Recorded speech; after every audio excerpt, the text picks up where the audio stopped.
Bonjour et bienvenue dans cette nouvelle vidéo de la chaîne Vivre Enfin, la chaîne qui vous fait du bien. Aujourd'hui, nous allons parler de mission de vie. Bien souvent, à l'approche de la quarantaine ou de la cinquantaine, quand on prend conscience qu'on a atteint, voire même dépassé la première moitié de notre vie, la question de notre raison d'être commence à se poser. Certes, certains se posent cette question bien plus tôt, mais cette période symbolique en est souvent l'occasion. On l'appelle parfois crise de la quarantaine, de la cinquantaine, mais de quoi s'agit-il vraiment? Je vois plusieurs cas de figure. Certains ont l'impression d'avoir jusque-là passé leur vie à répondre aux sollicitations extérieures sans avoir réellement pris en compte leurs propres besoins profonds. D'autres ont l'impression de s'être laissés guider par des événements, par les exigences ou projections de leurs parents, de leur famille, de leurs conjoints, par les modes de société ou par leurs propres insécurités.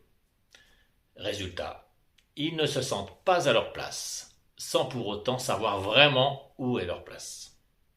Et enfin, d'autres ont tout pour être heureux, une situation professionnelle intéressante, une vie familiale stable, ils sont en bonne santé et pourtant, il leur manque quelque chose pour qu'ils se sentent pleinement épanouis. Ce que toutes ces personnes-là ont en commun, c'est qu'ils éprouvent un besoin irrésistible de donner un nouveau sens à leur vie. Qu'on l'appelle raison d'être, but, mission de vie, ikigai ou mandat céleste, je suis convaincu que nous ne sommes pas venus sur cette terre vivre un métro-boulot-dodo routinier qui rythmerait des actions vides de sens. Mais au contraire, nous sommes venus expérimenter quelque chose de spécifique à chacun. Il ne s'agit pas de sauver le monde, même si secrètement on en rêve tous, ni d'être reconnus mondialement pour nos actions ou nos talents. Dans ce cas, vous constaterez que c'est d'ailleurs plus souvent l'ego que l'on écoute plutôt que le moi profond. Petite parenthèse, si vous n'êtes pas familiarisé avec la notion d'être ou de moi profond, je vous invite à visionner intégralement la vidéo qui s'affiche en ce moment sur votre écran. La parenthèse étant refermée, je reviens à la mission de vie. Je dirais en des termes plus simples, en fait, qu'il s'agit de l'activité ou de l'expérience qui sera susceptible d'enchanter votre vie, de lui donner un sens. Quand vous êtes dans cet état-là, c'est bien souvent ce qu'on fait sans voir le temps passer.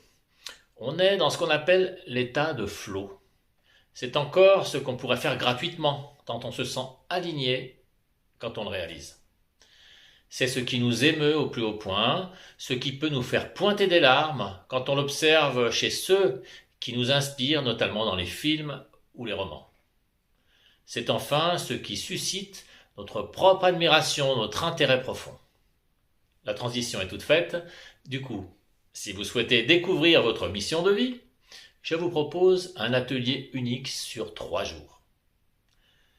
Organisé par l'association d'une vie à l'autre avec la méditation, cet atelier vous permettra, grâce à des techniques de coaching qui ont fait leurs preuves et qui sont inspirées des sciences cognitives modernes, grâce à des méditations et des hypnoses, de cerner votre raison d'être. Si vous souhaitez en savoir plus sur ce stage, je vous donne rendez-vous sans plus tarder sur le lien en commentaire de la vidéo. En attendant, je vous remercie pour votre fidélité, je vous remercie de m'avoir écouté et vous dis à très bientôt sur la chaîne Vivre Enfin, la chaîne qui vous fait du bien.